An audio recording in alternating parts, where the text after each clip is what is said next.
Bonjour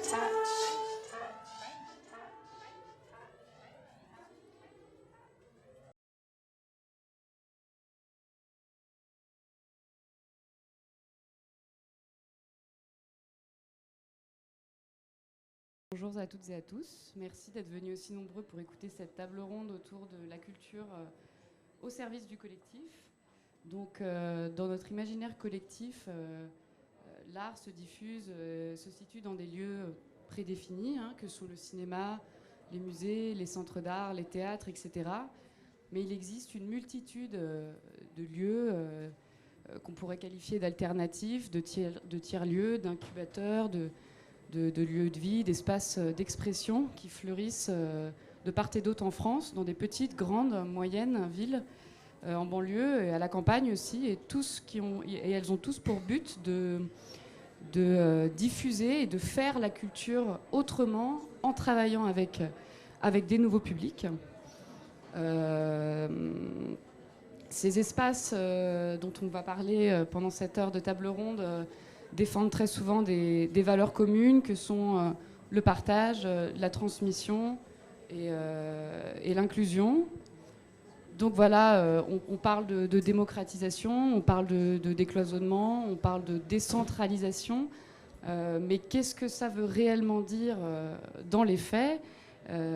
Donc on va en parler avec aujourd'hui nos trois intervenants, que sont Margarita Balzerani, qui est la directrice du Louvre-Lens Vallée, Michael Kouzigou, qui est le fondateur de New Art Experience, et Denis Lega, qui est le cofondateur du Ground Control et de l'agence La Lune Rousse. Donc, par quoi est-ce qu'on va commencer ? Donc, dans un premier temps, on va parler des enjeux géographiques. On va parler de l'importance de l'ancrage dans un territoire, aller chercher les publics avec qui on veut et on va travailler. Ensuite, nous évoquerons les différents modèles économiques. Et il existe autant de modèles qu'il n'y a de lieux en France. Donc on va aborder les aspects financiers et les aspects humains. Et ensuite, on va parler du fond, du format. Comment et avec quels outils la culture se met au service du collectif. J'ai oublié aussi, excusez-moi, de m'introduire parce que je vais intervenir. Je m'appelle Pauline Deschamps et je vais intervenir au nom de La Corvée, qui est un tiers-lieu dans le 18e arrondissement de Paris, qui est une laverie solidaire, une galerie d'art et un café-cantine. Et je suis responsable de la programmation artistique dans ce lieu en tant que bénévole. Voilà, donc on va commencer notre première partie, qui est l'importance de l'ancrage dans un territoire. Donc, quand on regarde ce que font ces lieux, quand on regarde toutes ces initiatives, on voit qu'il faut aller chercher ces publics éloignés de la culture. Il faut aller sur les territoires où sont ces publics, aussi divers soient-ils, pour les sensibiliser à la culture. Donc c'est là où j'aimerais bien commencer avec Margarita, qui est située sur un territoire dans le nord de la France, à Lens. Comment voyez-vous cette implantation territoriale et en quoi elle sert à toucher des publics différents ? Et alors, bonjour à tous. Merci Pauline. Et merci aux autres intervenants avec qui on va partager cette table ronde. Les enjeux, avant tout, c'est les enjeux d'un territoire. Un territoire qui a été touché, celui du nord de la France, surtout Lens, par la désindustrialisation, l'après-mine pratiquement. Et pour nous, ce projet collectif qui a vu arriver une marque internationale comme le Louvre-Lens sur le territoire il y a 10 ans, parce que le Louvre-Lens fête aujourd'hui ses 10 ans, c'est un véritable projet collectif. Ça a été une véritable locomotive qui a transformé le territoire d'un point de vue social, économique, immobilier. Et la culture est un véritable levier pour la transformation de ce territoire et porteuse d'émotions positives. Et pour moi, je considère véritablement la culture comme quelque chose qui fait reculer la colère et la misère. Donc ces publics ont été intégrés au projet de l'arrivée du Louvre-Lens dès le départ, il y a 10 ans, ces élus, ces acteurs politiques ont décidé d'implanter sur une ancienne fosse d'une mine un musée. Et les citoyens ont signé véritablement une charte en disant on veut le Louvre, on souhaite avoir le Louvre. Il faut savoir qu'aujourd'hui, il y a 3 Louvres dans le monde. Celui d'Abu Dhabi qui est une marque achetée, c'est un achat de marque temporaire. Il y a le Louvre Paris qui est un véritable totem de la culture et qui est un des musées les plus visités en France, dans le monde. Et il y a le Louvre-Lens. Le Louvre-Lens se définit véritablement comme le Louvre autrement, parce qu'il y a le plus grand service de médiation dans un musée. C'est 30 personnes qui travaillent quotidiennement pour innover dans la médiation. Et le Louvre-Lens Vallée, qu'est-ce que c'est ? C'est un incubateur qui travaille véritablement pour innover dans la médiation, dans la numérisation des œuvres, pour faire en sorte d'accompagner des porteurs de projets, des entrepreneurs culturels, et pour innover dans la question de la culture. Merci beaucoup, très intéressant. Et j'aimerais rebondir cette fois-ci avec vous, Michael. C'est une démarche complètement différente. C'est un projet itinérant que vous êtes en train de développer et qui va bientôt voir le jour. Est-ce que vous pouvez nous en parler un peu, notamment sur en quoi l'aspect territorial sera déterminant pour votre projet ? Oui, merci. Merci Pauline. Et bonjour à toutes et tous. Donc effectivement, le projet que j'ai la chance de porter aujourd'hui avec 2 associés, donc notamment Jean-Philippe qui est ici et Nicolas qui est aussi chez We Are. On développe aujourd'hui un projet qui est un peu la synthèse de ce que j'ai eu la chance de mener il y a quelques années avec le lancement de l'Atelier des Lumières avec Culture Espace. On a vu l'appétence du grand public pour ces nouvelles expériences immersives. Sauf qu'aujourd'hui, ces expériences immersives sont surtout concentrées sur Paris. Et après être parti au Canada et avoir eu la chance aussi de travailler chez Moment Factory, qui est un très gros studio de création multimédia basé à Montréal, j'ai travaillé sur des projets d'expériences immersives aux États-Unis et j'ai vu vraiment l'appétence d'un public qui ne pousse pas forcément la porte d'un musée, mais qui est prêt à aller voir une expérience culturelle différente et qui peut venir en nombre. Parce qu'on l'a prouvé avec l'Atelier des Lumières, ça a été 1,4 million de visiteurs en 10 mois. On n'avait jamais vu l'ouverture d'un lieu culturel comme ça dans Paris avec un tel succès. Donc aux États-Unis, il y a un phénomène des expositions immersives itinérantes qui sont plutôt dans des centres de convention, dans des halls d'exposition.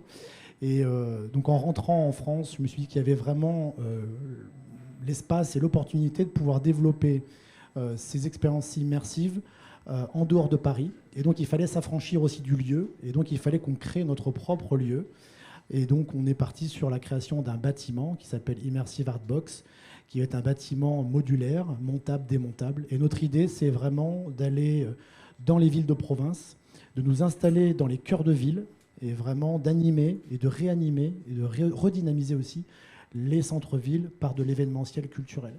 Et de proposer aussi à une population qui ne vient pas à Paris et qui ne viendra jamais à Paris, parce qu'il y a beaucoup de gens en province qui ne vont jamais à Paris, de leur proposer ce type d'expérience-là de proximité. Donc on pourra très bien faire des expositions immersives, type Atelier des Lumières, on pourra faire de la VR, on pourra aussi s'ouvrir à des ateliers pédagogiques avec les enfants. Mais l'idée, c'est vraiment de créer ce lieu éphémère de proximité, un peu comme le ferait un cirque il y a encore quelques années. Donc c'est vraiment le marketing du cirque, en fait, qu'on a piqué, entre guillemets. Voilà un peu l'esprit du projet. D'accord, merci beaucoup. Donc je rebondis sur l'importance du format. Vous, c'est un format que vous allez créer. Vous allez créer cette structure qui sera itinérante et qui va se balader un peu partout dans Paris. Donc ça me fait penser que on peut également rendre la culture plus accessible en réinvestissant aussi des lieux qui existent déjà et des lieux qui peuvent être de très grande taille. Je pense à vous, Denis Lega, pour le Ground Control. Parlez-nous un peu de votre espace en plein cœur de Paris. Alors oui, nous, on a la chance d'être en plein cœur de Paris, juste à côté de la gare de Lyon, et on est sur un foncier de la SNCF qui fait 6500 m² avec 4000 intérieurs et 2500 à l'extérieur. Donc c'est un énorme terrain de jeu. Et on y vient. Alors on est là de façon provisoire, hein, puisque normalement notre convention d'occupation s'arrête en 2025. Et on y vient pour boire et manger, mais on fait le pari de la curiosité. D'ailleurs, c'est Ground Control, libre et curieux, parce qu'on se dit que les publics vont pouvoir tendre une oreille, à aller à une conférence, à écouter un podcast, à voir une expo ou assister à un concert. C'est vraiment ça la logique qu'on essaie de développer à Ground Control. Et quant au public, on a beaucoup de passages. Donc on a beaucoup de chance d'être en plein cœur de Paris, donc d'avoir beaucoup de monde, mais un certain type de public. Et nous, ce qui nous anime beaucoup, c'est comment on peut travailler le multigénérationnel, c'est-à-dire de faire venir des gamins, des ados qui sont très compliqués à choper, et des seniors. Et on y arrive parfois, mais pas toujours. Mais je dirais qu'à travers notre programmation, nos conférences, etc., on arrive à avoir un public assez varié. Par contre, on a toute une partie du public plutôt délaissé ou plutôt à quelques encablures de chez nous, dans des cités, et comment on fait venir la maman qui a 5 enfants, qui est célibataire, etc., dans notre lieu. Donc ça, c'est un vrai sujet. Et donc la question de la médiation, quand j'entends qu'on a 30 personnes pour faire de la médiation, c'est génial, parce que comment on peut faire pour aller chercher ces gens-là? Ça passe par la médiation, donc des moyens. Et quand on est complètement indépendant, c'est compliqué. Et voilà, après, on est en train de monter un deuxième projet à Saint-Ouen, qui est une halle qui fait 8000 m², donc qui est encore plus grande, qui est en plein cœur des docks de Saint-Ouen, dans un tout nouveau quartier. Et là, c'est très différent que là où on est dans le 12e, c'est qu'il y a un réseau d'associations qui est extrêmement énorme. Et donc, les gens sont tous venus nous voir en disant quand est-ce qu'on peut jouer avec vous, parce que dans ce lieu, il y aura une salle de spectacle, il y aura une place forte pour la culture. Et donc, c'est très enthousiasmant aussi de voir sur un autre territoire comment les gens réagissent par rapport à ce type de lieu un peu hors norme. Très bien, merci. Et vous, Margarita, qui êtes implantée dans une école, est-ce que ça rend votre espace, dans une ancienne école primaire, est-ce que, selon vous, ça rend votre espace plus accessible, ou est-ce que vous jouez dessus, ou alors est-ce que c'est pas forcément déterminant? Alors effectivement, Louvre-Lens-Vallée est implanté dans la même rue que le Louvre. Nous ne sommes pas à l'intérieur du Louvre.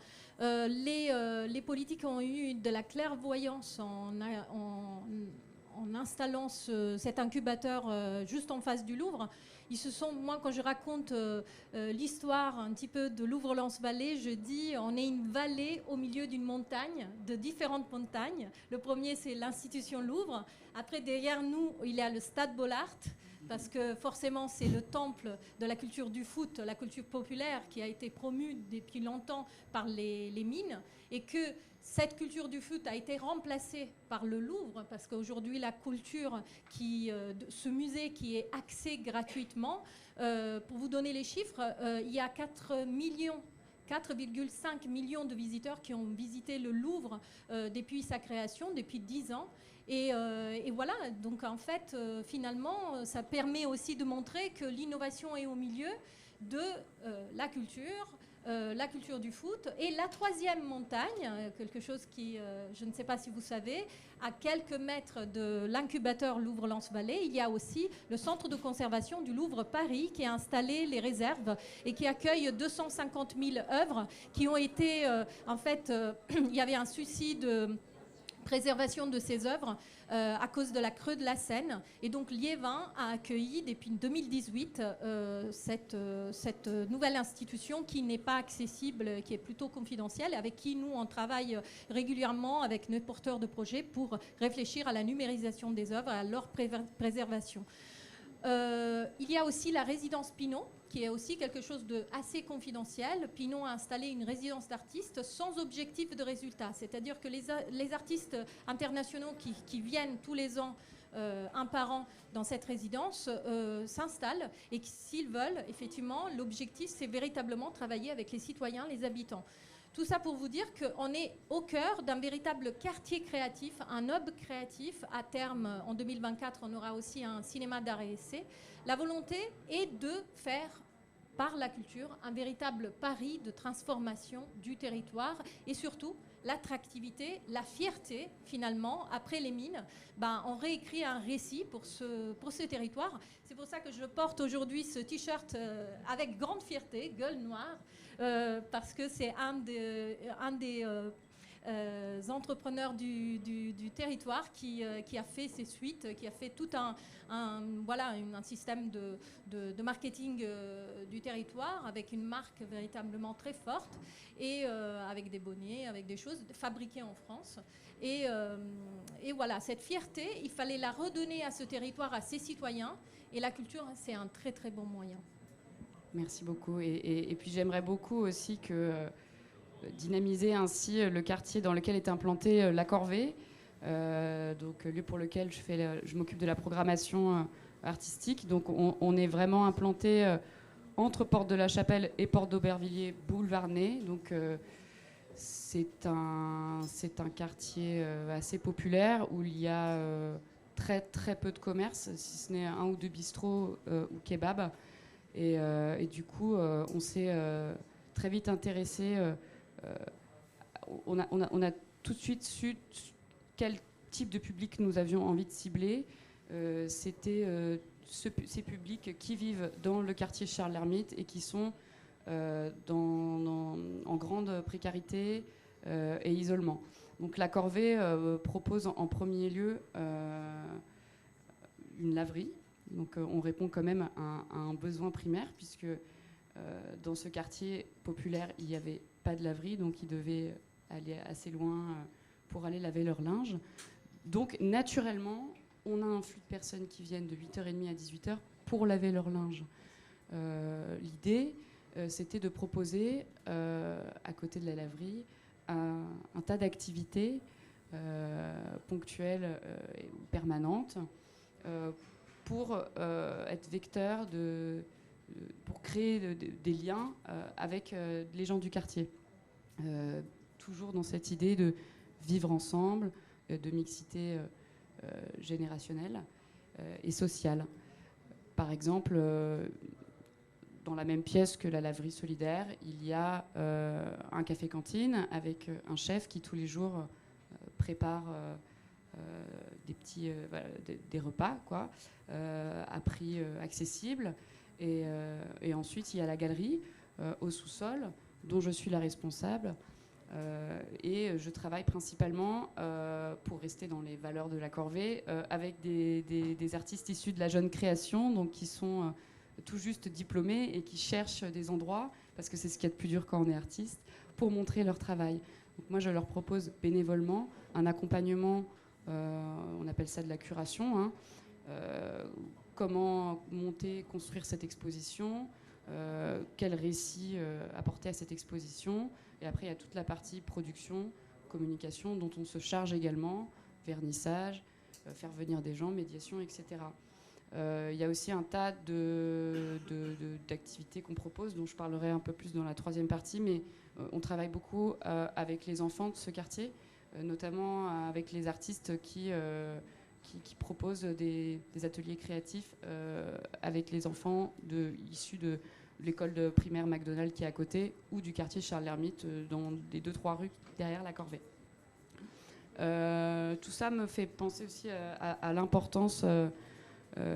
Lorsqu'on crée un lieu, en gros, de ce qu'on a compris, c'est qu'on crée une véritable dynamique et qu'il faut aller chercher les publics sur leur territoire. Et tout ça, on ne peut pas le faire sans les écosystèmes locaux, qu'ils soient politiques, institutionnels, privés, associatifs, parce que ce sont des relais importants pour assurer la pérennité de nos projets. Donc là, tout de suite, je pense à vous, Michael, qui allez proposer un événement, plusieurs événements itinéraires éphémères. Quel type de lien vous allez bien pouvoir entretenir avec les écosystèmes locaux? Quel type de partenariat est-ce que vous pouvez faire pour promouvoir votre projet? L'idée, c'est vraiment de s'inscrire dans le tissu local. C'est d'arriver avec ce centre d'art digital éphémère. Donc, c'est un événement. L'idée, c'est de s'insérer quand même dans le noyau urbain.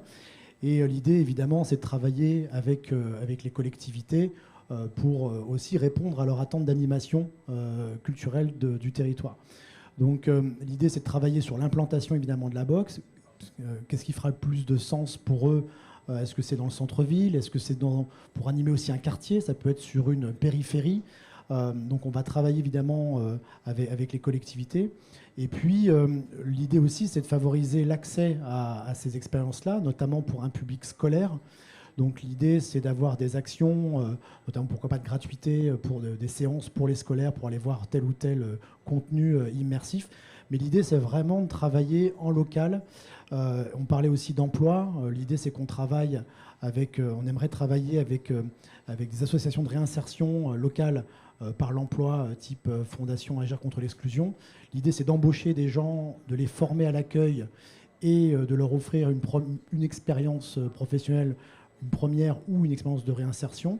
Et l'idée, c'est quand on reviendra à chaque fois sur le territoire d'une année à l'autre, c'est qu'on puisse avoir aussi un suivi avec ces gens-là. Donc vraiment, l'idée, c'est d'être vraiment implanté au niveau local, même si on reste très peu de temps. Merci beaucoup. Et contrairement à vous, Denis, qui êtes implanté au plein centre de Paris, qui est en fait qui a un écosystème local extrêmement dense. Alors comment réussir à se démarquer? Oui, nous on a la chance d'être dans un endroit où il y a beaucoup de brassage, beaucoup de monde, etc. Donc, et d'une taille suffisante qu'on arrive à se financer.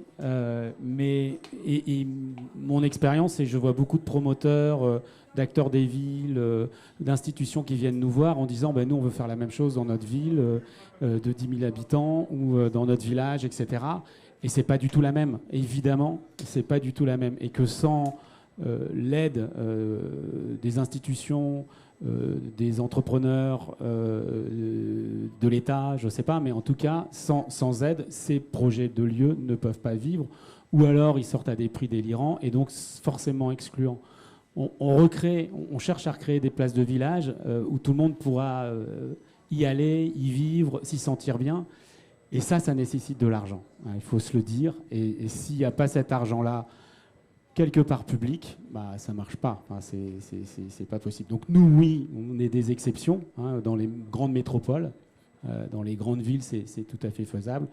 En dehors des grandes villes, les tiers-lieux culturels, ils ont besoin d'être financés d'une manière ou d'une autre. D'ailleurs, on va consacrer toute une partie au modèle économique. Mais j'aimerais rebondir une dernière fois avec Margarita pour parler d'écosystème local. Vous partez de l'implantation d'une marque forte qui est le Louvre-Lens. J'imagine que c'est une chance, mais est-ce que vous arrivez quand même à vous démarquer Alors oui, en fait, beaucoup de porteurs de projets viennent à nous parce qu'on a cette première axe qui est véritablement celui d'incuber et accélérer des entrepreneurs. J'aime pas beaucoup le terme start-up parce que dans la culture, c'est plus juste de parler d'entrepreneurs culturels. Moi, je viens du monde de la culture, je trouve que c'est plus pertinent. Et en fait, Louvre-Lens Vallée a été créé en 2013 et le Louvre est l'un de nos membres fondateurs. Mais on est essentiellement dans une école, une ancienne école réhabilitée. Et on est financé, on est une association de loi 19.1, on a un bâtiment qui fait 3000 m². Ce bâtiment est aussi une pépinière d'entreprise. Depuis 2013, on a accompagné plus de 100 projets qui sont restés sur place et d'autres sont partis. La pérennité de ce projet, vous le savez très bien, les entrepreneurs dans la culture ont aussi vocation à bouger. Et l'idée, c'est que en fait, cet écosystème s'est créé parce que c'est un lieu de vie qui n'est pas nocturne, c'est plutôt un lieu où on est là pour faire du networking, donc on fait des after-work, on a de la location d'espace, puisque cette école, ce bâtiment qui est un bâtiment totem de l'innovation à Lens, en fait, vous pouvez y arriver, venir si vous arrivez à Lens et vous y installer parce qu'on a un coworking gratuit.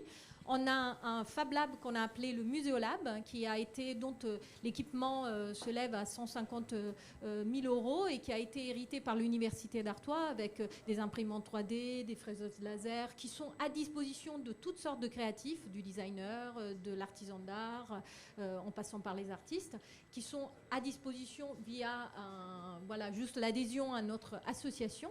Et ce bâtiment de 3000 m² change en permanence en fonction de l'événement. On fait voilà, plein de choses, des expositions aussi.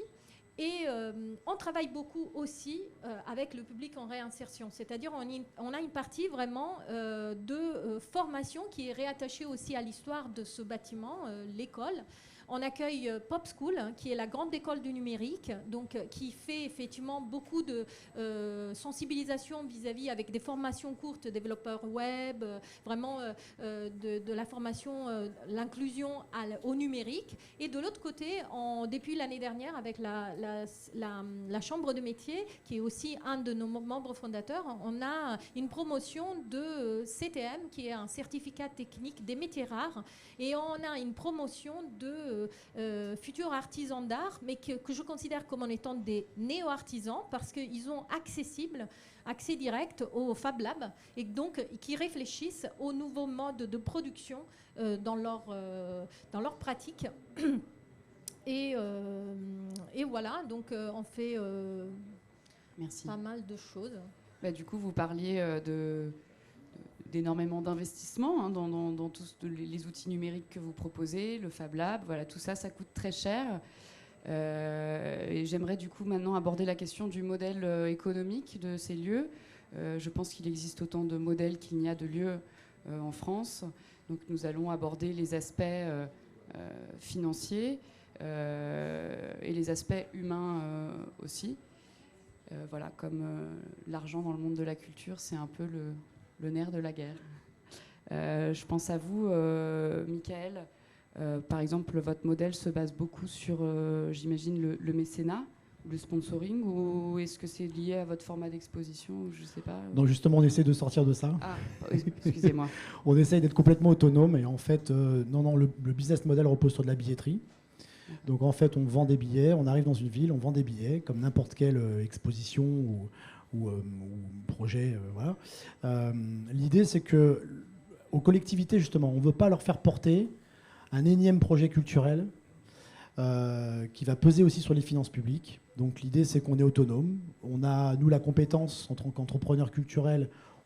On connaît notre métier. Donc aujourd'hui, il y a de très belles entreprises dans la culture. Je crois qu'on est tous là aujourd'hui pour ça. Et aujourd'hui, il y a effectivement des business models qui existent.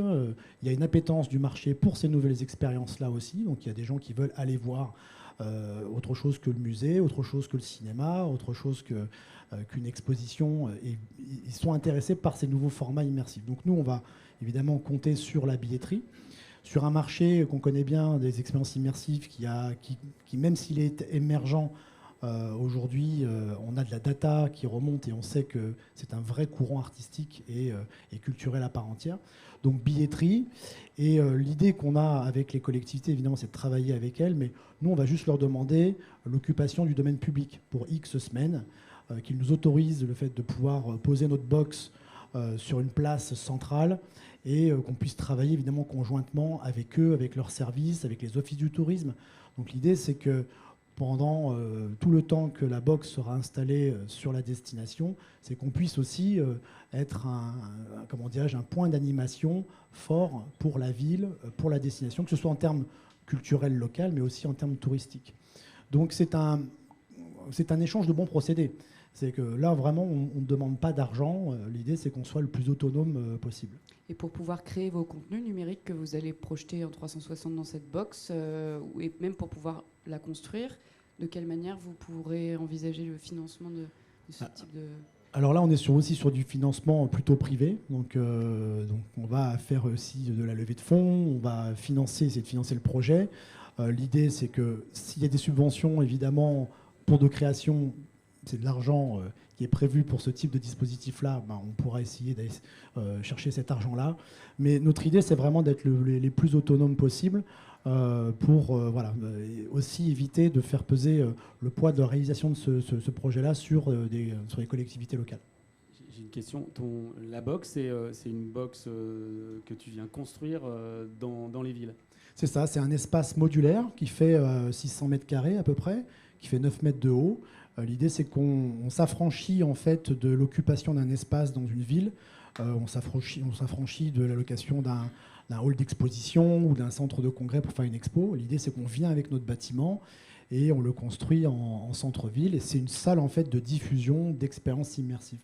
Donc dedans, on va pouvoir projeter des expériences immersives, on va pouvoir accueillir de la VR, on va pouvoir faire du théâtre immersif. Mais l'idée, c'est de montrer un peu tout ce qui se fait aujourd'hui, tout l'écosystème de l'immersif, parce que souvent l'immersif, on l'associe qu'à la VR, mais en fait l'immersif, c'est beaucoup de pratiques différentes.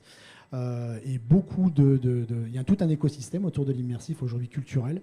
Et l'idée, c'est de montrer ça à un public qui ne va pas à Paris ou qui ne voyage pas facilement. Voilà. Donc on va l'implanter plutôt sur les territoires.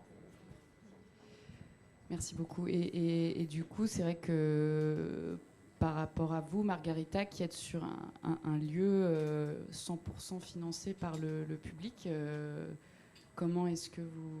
En fait, nous, on n'a pas de billetterie parce qu'on n'est pas un lieu ouvert au public, on est un lieu ouvert aux entreprises avant tout. Donc, c'est par un système d'adhésion. On a dit on fait de la location d'espace pour des événements privés. On a une pépinière d'entreprise avec, je peux vous dire, les locations de bureaux, bien évidemment, très concurrentielles par rapport au prix parisien. Donc, c'est pour ça que les entreprises ont plus facilement envie de s'installer chez nous. Mais pourquoi ils s'installent chez nous? Parce que finalement, ce qui les intéresse, c'est véritablement l'écosystème. Il faut savoir que au-delà du Louvre, dont on a beaucoup parlé, en fait, la région Hauts-de-France est considérée comme la région des musées. Il y a 87 musées qui sont installés sous cette région. Donc, en fait, tous ces musées, à fur et à mesure, ils sont en train d'adhérer chez nous. Et qu'est-ce qu'on leur propose à ces entrepreneurs culturels? De bêta-tester leurs innovations directement sur ces acteurs culturels, ces musées. Ça peut être le petit musée de Arnes, l'anneau de la mémoire, il y en a énormément. Et j'ai envie de vous dire, le musée avec lequel on travaille un petit peu le moins, c'est véritablement le Louvre. Et on le dit à chaque fois. En fait, on le dit aux porteurs de projets qui candidatent dans notre appel à projet en promotion. C'est pas forcément... parce que la temporalité du Louvre, elle est extrêmement lente, je vous avoue. Et donc, peut-être un petit musée... ça comporte cette facilité. Et on est un lieu, en fait, d'intelligence collective où on organise beaucoup de réunions, de sprints de créativité. Le Culturathon, qui est pour nous un moment aussi important où on réunit 90 étudiants chaque année. Et qu'est-ce que c'est le Culturathon? C'est un hackathon. Je pense que vous connaissez ce type de projet. On les réunit dans une nuit créative. C'est une véritable marque pour nous autour de la culture. Le dernier qu'on a réalisé, c'était cette année... c'était le Culturathon, une nuit créative pour une culture plus durable. On a réuni un parcours pro avec 7 acteurs culturels qui ont posé des véritables problématiques. Et en intelligence collective, on posait ces problématiques et les étudiants, pendant la nuit, tout au long de la nuit, ont réfléchi à des solutions. Et l'un des projets qui a surgi de cette nuit créative va être incubé chez nous parce qu'il est tellement viable que ça s'appelle Écoculture. C'est un groupe d'étudiants qui réfléchissent justement à la problématique aujourd'hui dans l'impact du carbone, c'est le déplacement des visiteurs. Et en fait, ils ont réfléchi à ça et ils ont trouvé peut-être l'innovation qui pourrait correspondre. Félicitations à eux, du coup. Et merci beaucoup. Je vais reparler une dernière fois. Ensuite, on va passer à autre chose sur l'importance des modèles financiers. Denis, peut-être que je me trompe, mais il me semble que vous avez un système un peu plus hybride entre le privé et le public dans la manière de... Ouais, alors, en financement, on est à 100% privé, puisque... En fait, l'argent qu'on injecte dans nos programmes culturels, dans le contenu, dans tout ce qui est animation, événementiel, que ce soit pour les jeunes publics ou des publics adultes, c'est financé par ce qu'on vend. Et ce qu'on vend, c'est à boire et à manger, et des privatisations qui ont lieu lundi, mardi, ou des boîtes comme la BPI, par exemple, peut venir privatiser l'endroit et faire une conférence ou un séminaire. Donc ça, c'est notre modèle. Et donc, Nous, on a suffisamment de volume pour pouvoir injecter de l'argent dans la programmation, qui est gratuite, qui est à 100% gratuite, à 1% près. Et le reste, c'est de la billetterie. Mais on essaye aussi d'aller plus loin, parce que quand on veut commencer à défendre des artistes, les suivre, les aider, les pousser, on a besoin de plus de moyens. Et donc, on essaie de réfléchir à un fonds de dotation pour pouvoir aller plus loin et produire nos événements et les diffuser aussi ailleurs, puisqu'il y a d'autres tiers-lieux avec qui on essaye de s'associer, notamment le CCO de Villeurbanne, qui a une vraie démarche assez passionnante, et avec qui on aimerait pouvoir échanger des programmes, parce que c'est toujours très frustrant de monter pendant quelques mois un événement qui va durer 3 jours et de ne pas le voir vivre ailleurs, quoi. Nous, par rapport à la corvée, c'est toujours difficile de faire une transition pour parler de sa propre expérience en faisant de la médiation. En tout cas, à la corvée, je pense que du coup, on a vraiment quatre figures différents, parce qu'on est vraiment sur un petit lieu. On est basé à Paris, mais dans un quartier périphérique, disons. On a été confronté à la densité des écosystèmes locaux. Donc, comment se différencier face à tous ces tiers-lieux et lieux de vie qui ont ouvert à Pantin, Aubervilliers, dans le 18e, il y en a de plus en plus, ce qui est génial. Mais on n'a pas encore de... on est en train de construire notre modèle et on le... Voilà, hein, j'espère qu'on va réussir à bien le poser, mais on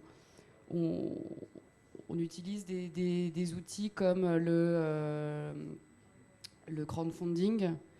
Voilà, c'est réussir à mobiliser dans un premier temps 10 000 €. Ça nous fait gagner en crédibilité pour demander ensuite une subvention quadriennale à la mairie de Paris ou à la région Île-de-France.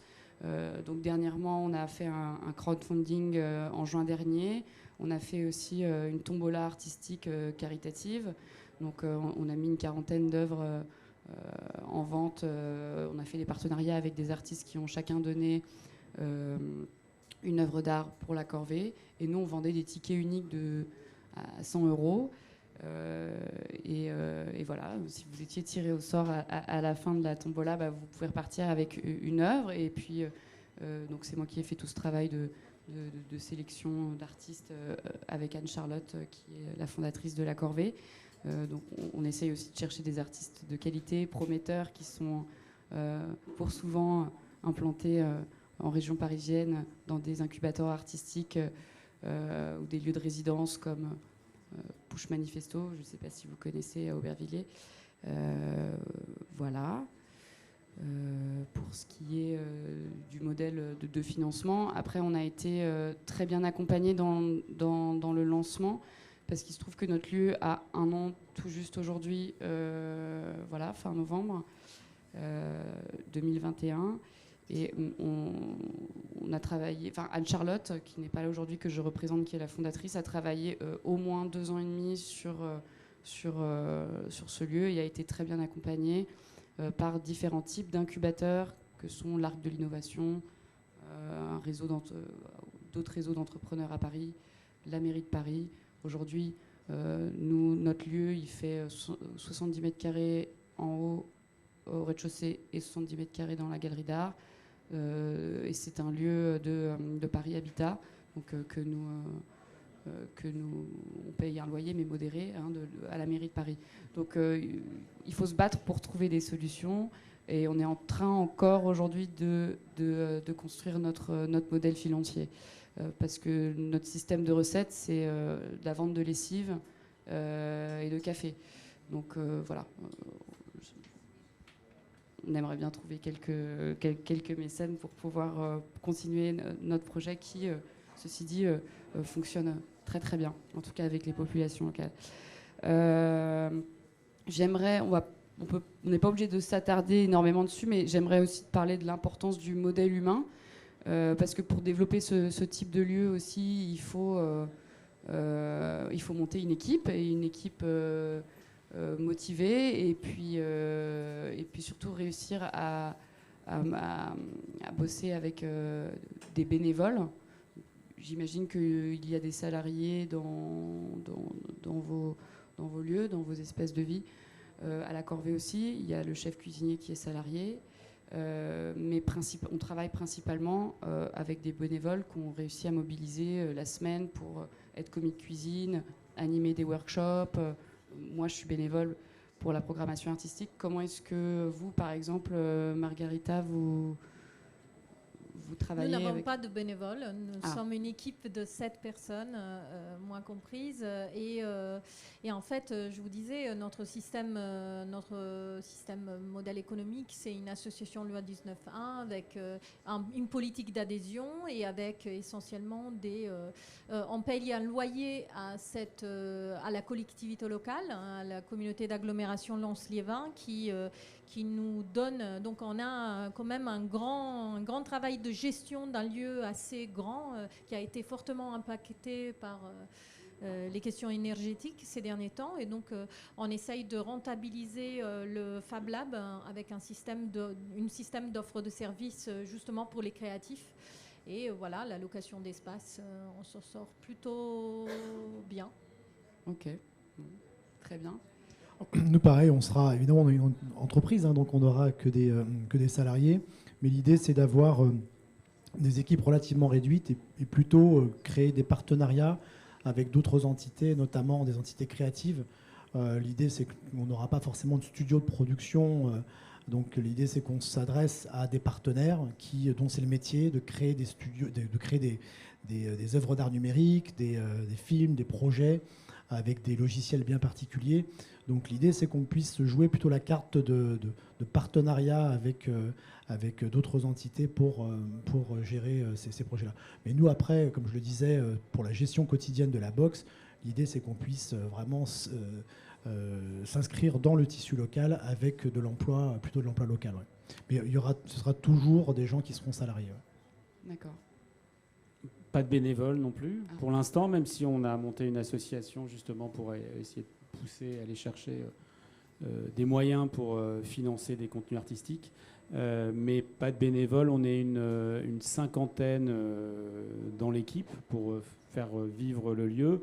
Mais on accueille des associations aussi donc, qui viennent renforcer je dirais, les gens qui vivent sur le lieu. Et en tout, on est à peu près 150 qui font tourner la machine entre les restaurants, le ménage, la sécurité, etc. Enfin, tous les métiers nécessaires à faire tourner un lieu comme ça.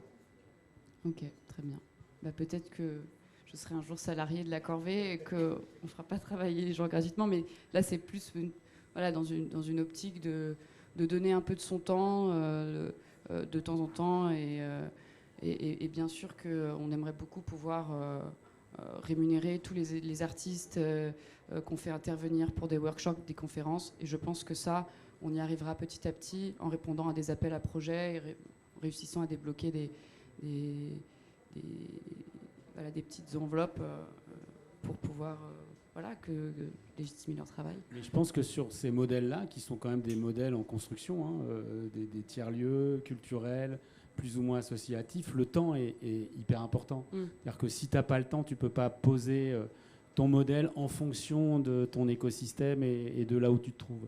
Et tu as raison, je pense qu'il faut de la visibilité pour concevoir un modèle comme celui-là, qui est très associatif, mais qui est vachement louable, qui est nécessaire. Et comme on vit essentiellement par des fonds publics, moi je voulais parler aussi de la dimension politique. Je disais que les politiques de Lens ont été clairvoyants et que faire le choix de la culture, c'est toujours un choix complexe, puisque la culture, on l'a bien vu pendant le confinement, c'est quelque chose qui se partage, dont on a mis un petit peu de côté l'importance, parce qu'on a dit que c'était pas un bien essentiel. Je me souviendrai toujours de cette définition. Et voilà, nous, on souhaite aussi porter cette envie d'entreprendre dans la culture, parce que les industries créatives et culturelles, aujourd'hui, on voit bien dans cet événement combien de témoignages, combien de trajectoires inspirantes prennent la parole, à la fois dans la grande scène, à la fois dans toutes les tables rondes vous allez vous balader pendant toute la journée.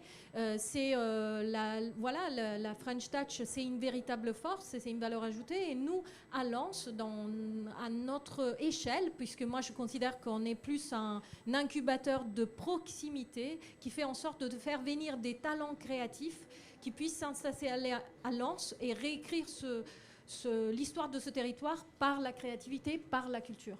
Donc c'est un très grand enjeu et je remercie les politiques qui me permettent tous les jours de réinventer cette histoire qui est une histoire collective, qui ne serait pas possible sans les autres. Merci beaucoup. J'aimerais qu'on passe maintenant à la troisième partie qui est plus sur les enjeux de format. Donc en fait, comment la culture se met au service du collectif, quels outils on utilise. On a quand même tous un peu déjà répondu chacun de notre côté à cette question, mais il y a cette importance d'écrire un nouveau récit via la culture et la création et de proposer des choses très différentes qui existent déjà. J'aime pas trop ce mot, mais je pense qu'il faut développer un concept et quel concept proposer pour sortir des schémas classiques des institutions. Je pense à vous, Denis, qui avez dans votre lieu au Ground Control une approche très horizontale finalement dans votre... Décloisonner, c'est ça le mot. C'est le décloisonnement. On essaie d'hybrider au maximum les choses parce que de toute façon le lieu s'y prête et on a une salle de spectacle mais c'est pas vraiment une salle de spectacle, on a une zone événementielle mais c'est pas vraiment une zone événementielle, on a des mini-salles de conférence mais c'est pas vraiment ça, c'est tout à la fois, on a une radio et donc on essaye d'hybrider et donc on bricole, on cherche, etc. pour trouver des formes un peu différentes. Mais surtout, c'est comment on va chercher les publics. Enfin, c'est comment on va aller capter les gamins qui sont à droit à l'école chez nous, qui sont des migrants à qui on aide à se remettre dans le système scolaire. Ces gamins-là, qu'est-ce qu'on leur donne ? Qu'est-ce qu'on leur apporte pour essayer de les capter ? Ou, comme on le disait tout à l'heure, certains publics un peu isolés, il faut pouvoir aller les chercher. Donc, on essaie de se réinventer tous les jours, très modestement. Voilà. D'accord, merci. Avec les moyens du bord. Et je pense aussi à vous qui proposez des formats très inclusifs. Je pense notamment à l'école de la seconde chance ou à vos partenariats avec Pôle emploi. Oui, en fait, l'école de la deuxième chance, c'est une association de réinsertion d'un public très éloigné à la fois de la scolarisation et de l'emploi. Et avec cette association, on a un projet très intéressant qui intègre à la fois notre Fab Lab et le musée du Louvre-Lens. On fait tous les ans Squat ton musée et c'est un projet artistique dans lequel les citoyens, les jeunes, squattent le musée avec une exposition temporaire construite à l'intérieur de notre Fab Lab. Il y a des démarches créatives partout, on se réinvente dans les formats, dans ce qu'on imagine. Parce que c'est le cœur de notre lieu et on explore justement cette perméabilité croisée entre les disciplines, on repousse véritablement les frontières. J'ai envie de dire, moi j'en suis un exemple puisque je ne suis pas française et cette question des frontières m'intéresse beaucoup parce que je suis d'origine italienne et que je vis en France depuis un moment et que j'ai eu la chance de grandir professionnellement grâce à ce pays. Et c'est le Pôle emploi. On a mis en place depuis l'année dernière des sensibilisations tous les ans avec une promotion de demandeurs d'emploi et on les sensibilise à l'entrepreneuriat culturel. Donc on fait véritablement des formations de 3 mois avec ces promotions et si les projets sont assez matures, ils vont au-delà de l'état d'idéation, on peut les incuber et si encore mieux les accélérer. Donc dans notre démarche d'incubateur aussi, on est assez différent des autres parce qu'on ne va pas faire, accompagner un projet en travaillant le business plan, etc. On a vraiment une démarche de design thinking. Je sais que c'est un mot très galvaudé, mais en tout cas, on fait intervenir des intervenants sur l'écriture créative de leur projet. On va vraiment travailler sur la matérialisation d'un projet, de comment on écrit l'histoire de ce projet. Et en général, les porteurs de projets en sont assez contents de cette démarche d'accompagnement. Donc, voilà. Donc, l'horizontalité marche très bien avec l'inclusivité, finalement.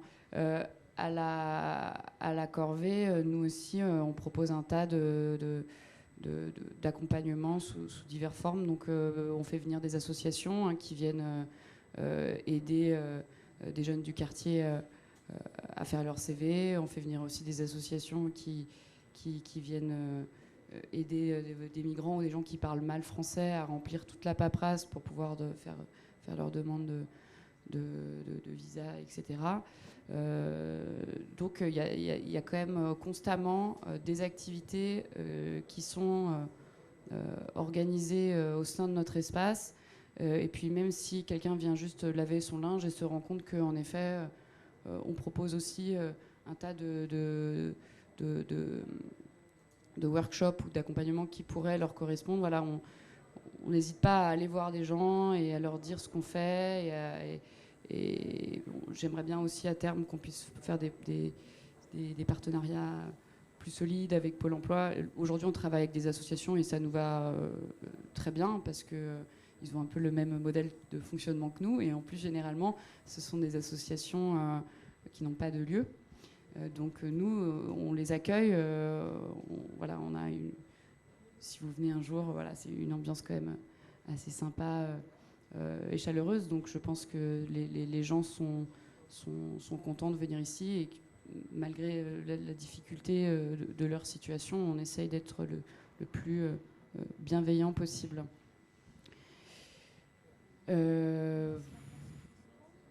Oui, je voulais parler d'un dernier point qui était l'importance d'accepter aussi la culture au sens large et aussi d'inclure la culture dans les questions de société, de la société contemporaine, que sont la sensibilisation au développement durable, l'environnement, l'alimentation. Donc, au premier abord, on se dit que ça n'a rien à faire dans le secteur de la culture, mais en fait, si. Et je pense à vous, Denis, notamment, qui avez toute une activité autour de l'alimentation, du développement durable, la sensibilisation à tout ceci. Oui, on a une dizaine de comptoirs culinaires, donc forcément, la restauration, c'est un élément important. Donc on a beaucoup travaillé sur des programmations autour de l'alimentation d'aujourd'hui et de demain, sur la consommation, sur les déchets alimentaires. Et puis, de toute façon, on produit beaucoup de déchets, donc on a aussi beaucoup travaillé sur l'éducation. Enfin, je ne sais pas si c'est ce mot-là qu'il faut prendre, mais en tout cas, la médiation des publics pour faire en sorte qu'il y ait un tri des déchets, etc. etc. Donc c'est un sujet évidemment qui nous préoccupe au quotidien, et je dirais qu'aujourd'hui on essaie à chaque fois qu'on parle d'un sujet, on essaie d'insuffler ce côté-là de l'alimentation, de la planète, de l'inclusion, etc. Ça fait partie des cases qu'on essaye de cocher dans nos programmations. Et vous, Michael, c'est peut-être à partir du contenu de votre programmation, parce que vous n'allez pas faire des expositions comme l'Atelier des Lumières le proposait, Van Gogh, Klimt, vous allez faire tout autre type de programmation qui proposera une immersion 360. Est-ce que vous allez inclure ces nouvelles problématiques Oui, l'idée c'est de faire vraiment... de s'ouvrir aussi entre guillemets, au documentaire immersif, donc de pouvoir parler de sujets de société à travers l'immersion, parce qu'on sait qu'une expérience immersive touche énormément les gens, parce que c'est une expérience collective. Les gens sont dans une salle, ils regardent un contenu immersif qui se passe autour d'eux, il y a le son, il y a l'image, donc il y a une vraie force du récit immersif pour emmener les gens sur certains sujets. Donc au-delà juste de la vocation, comme on a pu le développer, vocation artistique avec l'Atelier des Lumières, l'idée c'est de pouvoir aujourd'hui, grâce à la technologie, de pouvoir explorer d'autres territoires, donc autour de nombreux thèmes, la nature, l'environnement, les sciences, évidemment l'histoire de l'art, la littérature, enfin on peut imaginer énormément de thèmes, fédérateurs aussi, parce que l'idée c'est vraiment d'emmener le grand public à découvrir ces sujets-là de manière immersive, mais vraiment de s'adresser à tous les publics. C'est un peu la difficulté de l'exercice aujourd'hui culturel, c'est qu'il faut aussi s'adresser à tout type de public. Et donc ça va être tout un travail de création de ce line-up pour la boxe. Merci beaucoup. L'éco-transition dans les Hauts-de-France, je ne veux pas vous dire à nouveau, les politiques ont été assez pionniers parce qu'il y a 10 ans, ils ont invité Jeremy Rifkin, qui est un économiste anglais, à réfléchir justement à comment tous les secteurs économiques pouvaient se réinventer avec l'arrêt de cette décarbonisation de tout secteur économique. Et Jeremy Rifkin avait écrit à l'époque la troisième révolution industrielle. Il a été véritablement en intelligence collective avec tous les secteurs économiques. Et aujourd'hui, nous, à notre petite échelle, petit incubateur, on a travaillé avec Shift Project, qui est un think tank promu par l'équipe de Carbone 4 de Jancovici. Et on a sensibilisé l'ensemble de nos promotions à ces questions-là. On a fait intervenir Clémence Lacharme, qui a bien évidemment alerté, je ne vous cache pas, sur les questions climatiques, en nous disant que, on a transmis déjà le Shift Project autour de la culture. Et surtout, il a alerté nos différents élus sur le fait que dans très peu de temps, à Lens, il y aura le climat de Toulouse et que donc on n'est pas tout à fait prêt et que ces questions ne sont pas d'aujourd'hui et que ça s'accélère et que peut-être la culture devrait être exemplaire et pas faire du greenwashing et que quand on parle d'innovation, il faut vraiment réfléchir à comment on innove de manière durable et viable. Bien évidemment, là, je pointe la question de la sobriété numérique qui est un véritable casse-tête pour les entreprises aujourd'hui. Voilà. Je peux juste rebondir, justement. Non, mais tu as tout à fait raison. En fait, aujourd'hui, dans l'industrie immersive, l'industrie digitale, le problème des économies d'énergie est central, parce que nous, évidemment, dans l'art numérique, on utilise beaucoup d'énergie. Mais dans la boxe, par exemple, c'est tout de suite, notre préoccupation première a été vraiment cette éco-responsabilité. Donc, comment on allait nous déplacer, avec quel type de moyens de transport. On parlait de ferroutage, mais on parlait aussi aujourd'hui de compagnies de transport routiers qui ont des labels objectifs CO2, qui font rouler leurs camions au biogaz. Donc il y a énormément de solutions qui existent. Sur les systèmes de vidéoprojection, on a fait énormément de progrès depuis quelques années, parce qu'on est passé de vidéoprojecteurs à lampes, qui étaient très consommateurs, à des vidéoprojecteurs à LED, qui consomment très peu, et comparativement aux murs LED, où là, ce sont des véritables gouffres énergétiques. Donc en fait, à chaque étape de création de cette box, même sur la structure, le bâtiment, on fait travailler un architecte qui va nous aider à trouver la meilleure solution éco-responsable, pourquoi pas avec des matériaux biosourcés. Donc l'idée, c'est qu'on soit les plus vertueux possible avec la technologie d'aujourd'hui. Mais en tout cas, on ne peut pas arriver dans une collectivité aujourd'hui, dans une ville, en disant on va se brancher et consommer comme Las Vegas. Ce n'est pas possible. Donc toute cette problématique-là, on la prend en compte. Et comme tu le disais, le secteur culturel consomme énormément d'énergie dans le spectacle vivant, dans les musées. Certains musées qui sont quand même assez vétustes, aujourd'hui, continuent à consommer énormément d'énergie. Donc évidemment, il y a toute une réflexion à avoir autour de ça.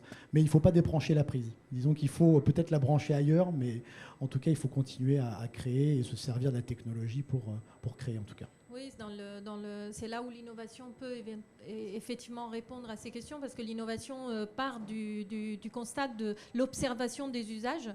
Et pendant le Culturathon, justement, un des acteurs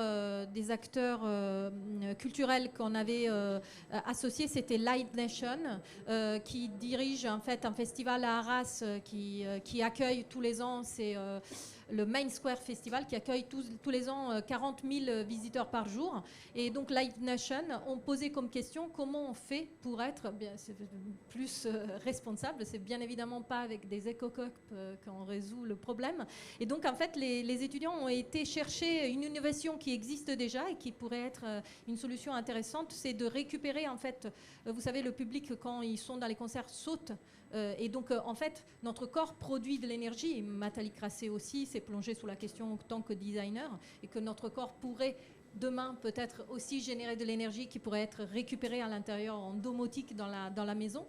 Mais en fait, il y a une entreprise qui crée des dalles qui récupèrent justement l'énergie produite dans le concert. Et certaines villes, à l'intérieur d'une rue, je crois de mémoire c'est Bordeaux, qui avait installé toute une rue avec ces dalles-là qui récupéraient l'énergie des passants et qui était réinjectée dans l'éclairage public. Donc je vous dis, en fait, il y a plein de solutions qui sont possibles. L'innovation, des lieux comme Louvre-Lens-Vallée, voilà, on se pose ces questions-là et sont intéressantes. Merci. Merci beaucoup. Personnellement, la dimension numérique à la corvée, on ne l'a pas du tout, puisqu'on n'a même pas encore la Wi-Fi. Mais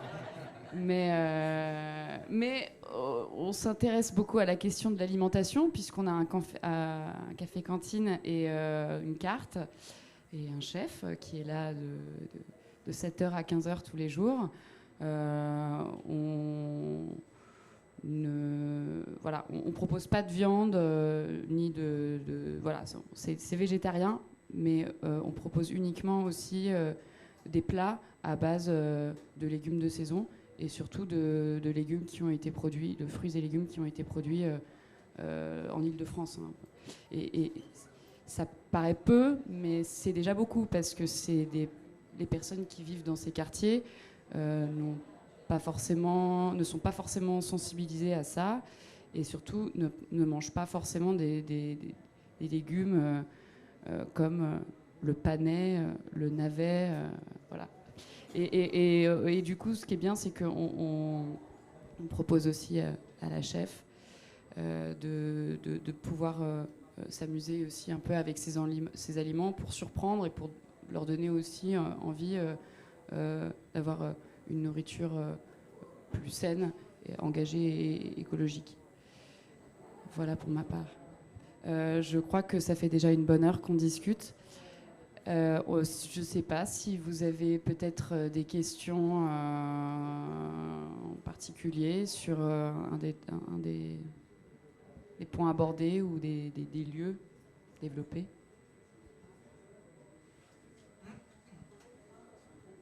Bonjour, Pierre Réniche pour Beaux-Arts et compagnie. J'ai une question en fait pour l'ensemble du panel. Donc déjà merci beaucoup à chacun d'entre vous. Première question, combien représentent les ressources propres dans votre budget de fonctionnement respectif? Parce qu'on parle de nouveaux modèles et néanmoins j'entends qu'on ne peut pas se passer de subventions publiques ni de mécénat. Donc c'était aussi connaître la pérennité de vos modèles économiques malgré ces modèles culturels hybrides.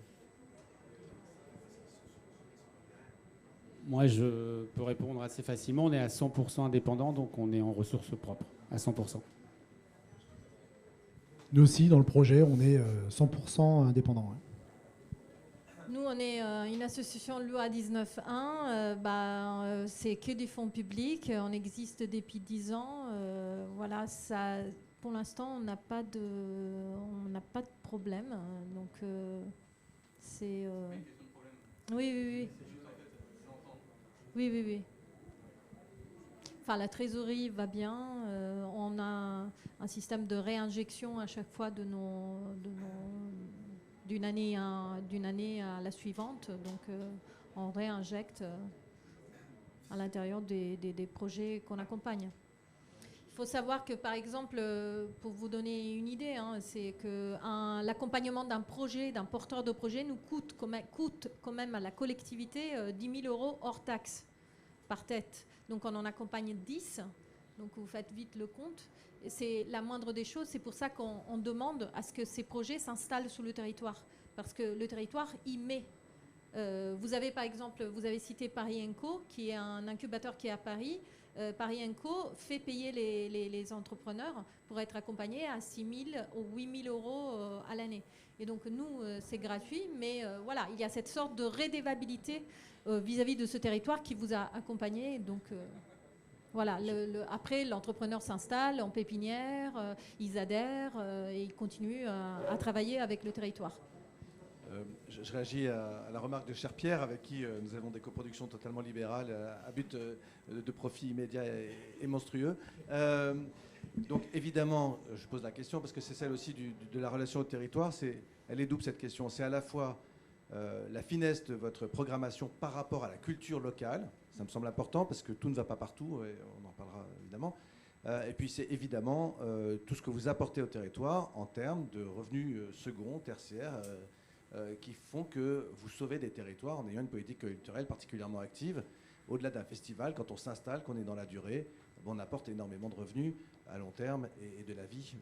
Donc effectivement, tout ça ne répond pas à une équation aussi simple que celle des ressources propres. Mais Pierre connaît mon humour et mon caractère.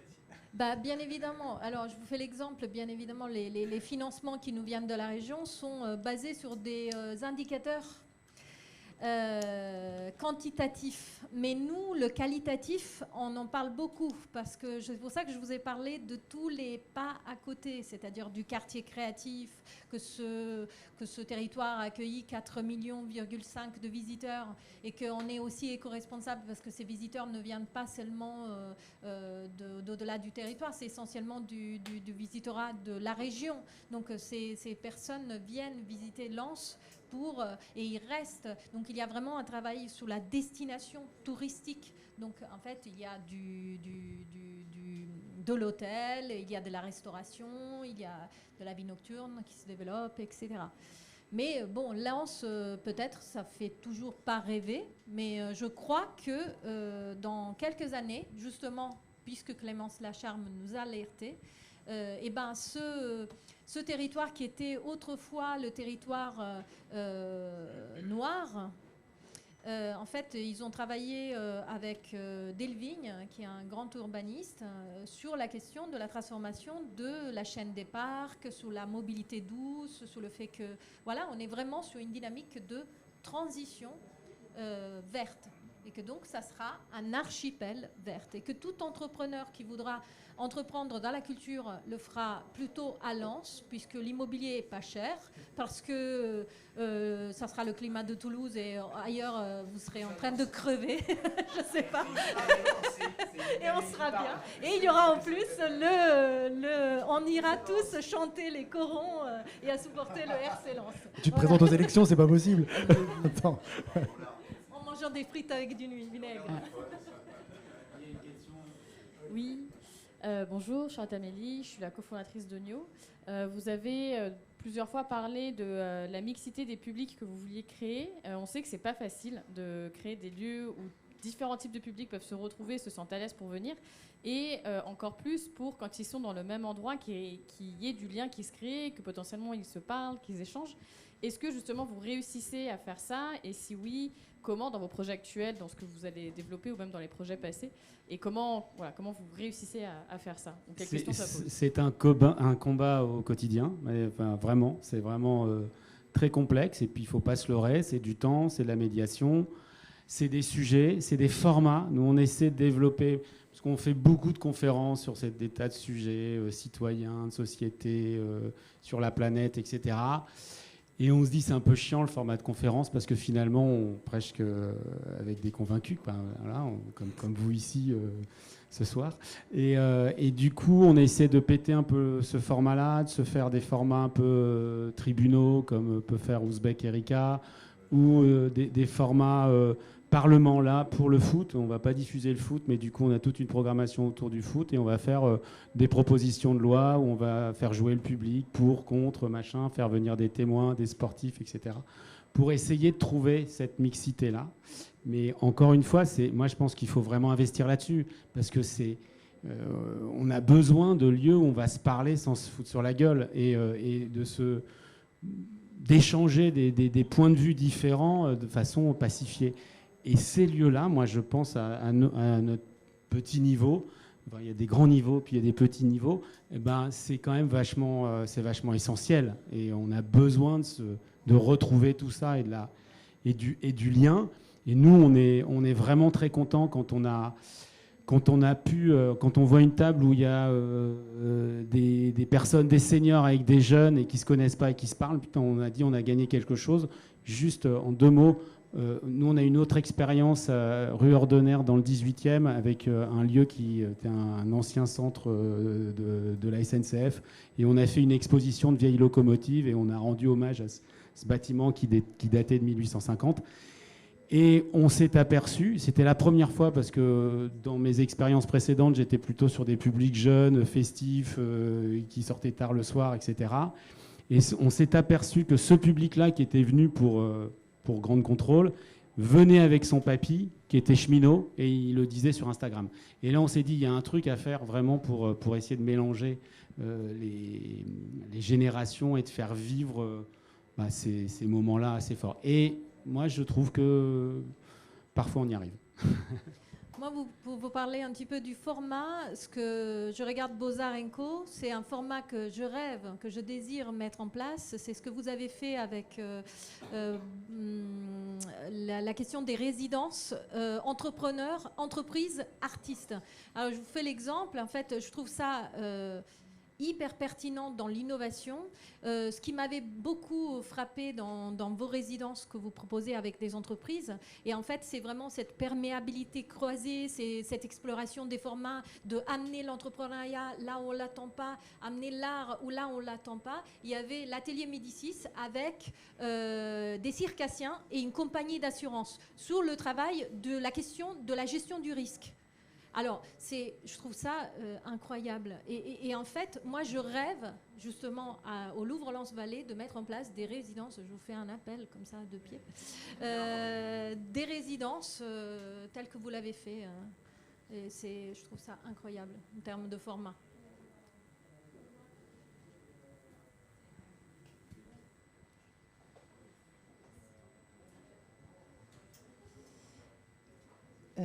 Bonjour. Du coup, moi j'ai une question en fait, plus particulièrement pour New Art Experience pour vous. Je me demandais en fait pourquoi vous aviez fait le choix de l'éphémère dans votre modèle.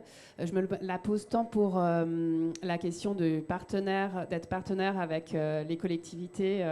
En étant éphémère, c'est peut-être plus compliqué.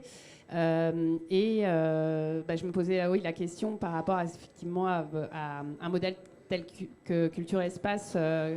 Qui lui a choisi effectivement d'investir des lieux en fait plus sur le long terme. Voilà, pourquoi ce choix de l'éphémère ?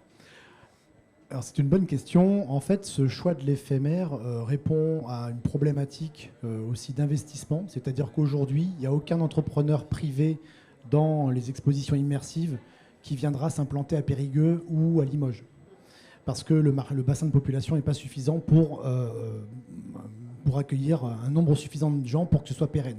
Donc il n'y aura pas d'investissement possible dans ce cadre-là. Donc nous, le côté éphémère répond aussi à ce côté événementiel qui crée une curiosité dans la population locale. Mais l'idée, c'est que quand on commence à travailler avec une collectivité, là on a eu de très bonnes touches avec Nîmes, avec Tours. L'idée, c'est qu'on revienne d'une année à l'autre et qu'on installe quelque chose, un peu comme un festival finalement, et qu'on s'installe et qu'on revienne à chaque fois sur les mêmes destinations.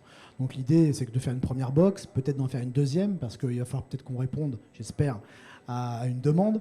Mais en tout cas, ce côté éphémère, pour nous, il était très intéressant, et pour des raisons économiques, aujourd'hui, il est très difficile d'implanter une nouvelle structure culturelle, justement en essayant de s'affranchir des subventions publiques, quoi.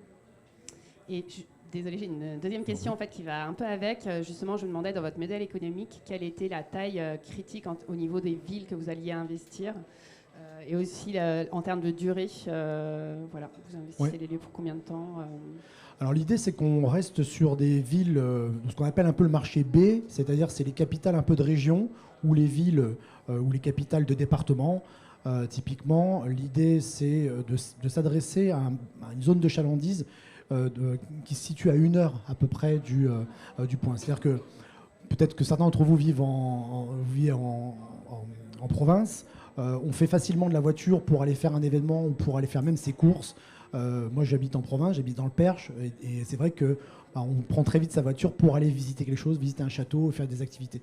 Donc les gens en province se déplacent très facilement pour aller voir un événement. Donc on va s'adresser à une zone de chalandise qui se situe à 1 heure de route ou de train, il y a un beau maillage de TER aussi en région. Et pour la durée, on resterait entre 1 mois et demi, 2 mois dans chaque ville.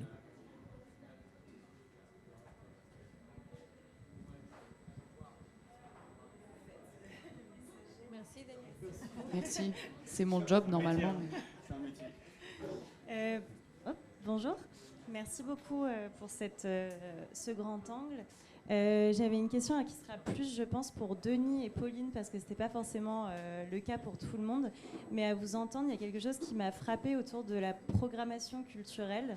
Et en fait, il y a 2 éléments. Il y a le fait que la programmation culturelle soit gratuite dans vos 2 lieux, si j'ai bien compris, et que du coup, le financement vienne de la lessive et de la laverie ou de la nourriture. Et donc de leurrer un petit peu cette idée d'attirer les gens avec autre chose que de la culture, et après d'essayer de les garder dans nos mailles de la culture. Et la deuxième chose, c'est... j'ai oublié. C'était un deuxième argument qui allait dans le même sens. Et en fait, je me demande, parce qu'on parle beaucoup de la culture au service du collectif, etc. Et pourquoi, en fait, on a ce sentiment qu'on doit attirer les gens avec autre chose, et pourquoi la culture, pourquoi on ne la fait pas payer? Est-ce que c'est peine perdue que de faire payer une programmation culturelle à des gens, ou est-ce que c'est un moyen pour arriver à ce type de modèle plus tard? Je sais pas si c'est...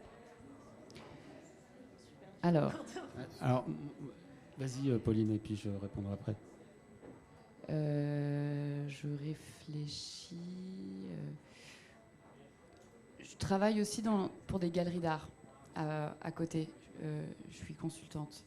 Et je vois à quel point il est difficile, même pour des personnes qui vivent dans le centre de Paris, de pousser la porte d'une galerie d'art et oser venir regarder une exposition, parce que tout de suite on se dit que c'est uniquement pour des collectionneurs et des gens qui ont les moyens d'acheter. Mais là je parle du coup sur le format galerie. Et comme à la Corvée on a un format galerie, voilà, je ne parle pas des expositions muséales, etc. Même pour nous, c'est difficile d'aller voir une exposition, de rentrer dans une galerie. Donc, inclure une galerie d'art dans la Corvée, on a fait un peu le pari de proposer un vrai cheminement pour ceux qui vont à la Corvée tous les jours. On s'est demandé si ça allait fonctionner, et du coup, on essaye de proposer des expositions accessibles en termes de messages, de récits, etc. On est encore au stade d'expérimentation. C'est-à-dire que même aujourd'hui, avoir une galerie dans la Corvée, c'est difficile de faire descendre les gens pour voir l'exposition. Et c'est là où je rejoins ce qu'a dit la question de madame tout à l'heure. C'est que nous, on n'a aucun problème à faire venir les publics, parce que de toute façon, ils sont là pour laver leur linge et boire un café et assister à des workshops. Mais par contre, le plus difficile, c'est de les faire descendre dans la galerie et de leur faire prendre ce temps, d'essayer de comprendre ce qu'on propose, de lire un texte. Et ça, ils n'ont pas du tout l'habitude de ça. Donc il y a une très grande importance de la médiation là-dedans. Je ne sais pas si vraiment j'ai répondu, mais je pense que ce ne sera pas la même chose pour Denis. Moi, je considère que la bouffe, c'est la culture. Et donc, c'est un élément assez fort présent. Ça fait partie de la programmation du lieu, au même titre que nos concerts, que nos spectacles, etc. Et on travaille beaucoup avec les gens qui occupent les cuisines pour faire des repas différents, passer en végétarien, faire des thématiques, etc. Et on communique beaucoup sur les plats, les cuisines, l'histoire des cuisiniers, les produits qui viennent, etc. On travaille même avec des fermes. Et on va essayer de travailler à l'échelon d'une ferme pour alimenter 100% de notre lieu. Donc là, c'est un super projet dont on pourra reparler.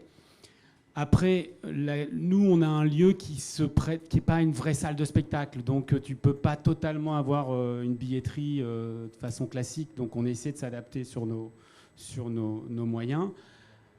Maintenant, c'est un élément de faire venir. C'est un élément aussi de... on fait le pari de cette curiosité. Et donc, les gens viennent manger. On est un lieu de lien. Et la culture, c'est un autre lien qu'on va essayer de nouer. Et donc, on se dit, c'est ce supplément-là qu'on veut amener, qu'on veut porter. Et quand on vient manger entre amis et qu'on a une expo sur la migration, par exemple, voilà, les gens finissent leur repas et ils vont voir cette expo.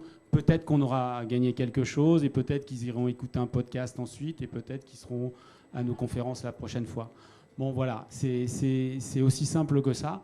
Après, moi, je pense qu'il y a un enjeu et qu'on n'a pas du tout adressé aujourd'hui, c'est comment tu co-construis avec les gens, avec comment tu remontes par le bas et pas top-down en disant « nous, on pense que ce sujet-là, c'est le meilleur, donc on va vous le descendre ».